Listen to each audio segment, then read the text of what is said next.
Hello. The ministry funding campaign has started in earnest. As you can see, we are up to 7 leaves on our funding tree.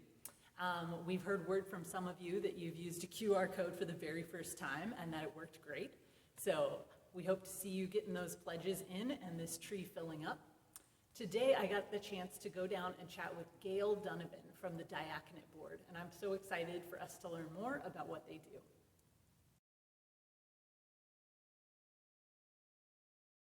So the Diaconate board helps with planning and implementing worship services. That sounds pretty simple, but it actually there's a lot of different pieces to it. I see us as kind of like a core connector between a lot of different other boards and pieces of the church with worship. So, for example, when you come to a worship service on Sunday morning, you are greeted by someone, and then you are handed a bulletin, and then during worship, they pass the offering plate around. Those ushers and greeters are actually recruited and trained by the Diaconate board. Then during worship, you also get to hear some church members read scripture. The Diaconate board actually recruits and trains people to do that part as well. But we also care for the congregation.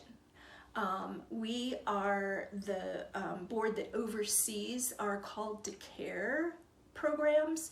So that includes our parish nurses, the Stephen Ministry program, and our parish visitors. And you know, most people find a church because they wander into a worship service to see if it's a good fit. So in our planning and implementation of worship, if people don't feel welcome or don't feel like they fit in or have a home there, then they're not going to stay.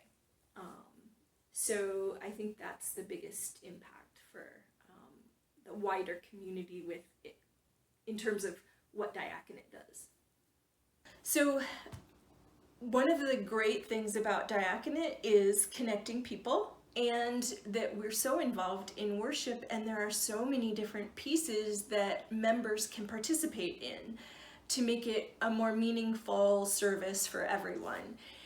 Because when you see a family member or friend up there talking, reading scripture, greeting you when you come in the door, all of that makes it a much more personal and meaningful experience.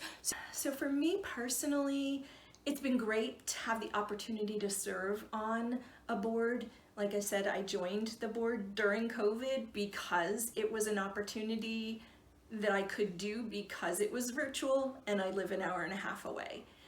Church feels like a family to me, and that's why I keep coming to First Congregational. And when you're part of a family, you want to do things to help care for that family, to take care of other members, to help out. I give a pledge every year, and then now I'm serving on a board. And so it's just one more way I can kind of care for the family and give back. If your board had an animal mascot, what would it be? Oh, and I'm looking at my golden retriever, but I know that Mission and Justice said golden retriever last week. Our mascot, I think, might be a dolphin. And the reason I say that is because dolphins are kind of the caregivers of the sea. They've been known to rescue people. They've been known to take care of other fish in the sea, to ward off dangerous things like whales and or sharks or things like that. So they're kind of the caretakers, and so I see Diaconate as kind of caretaker role in the church, so kind of fit.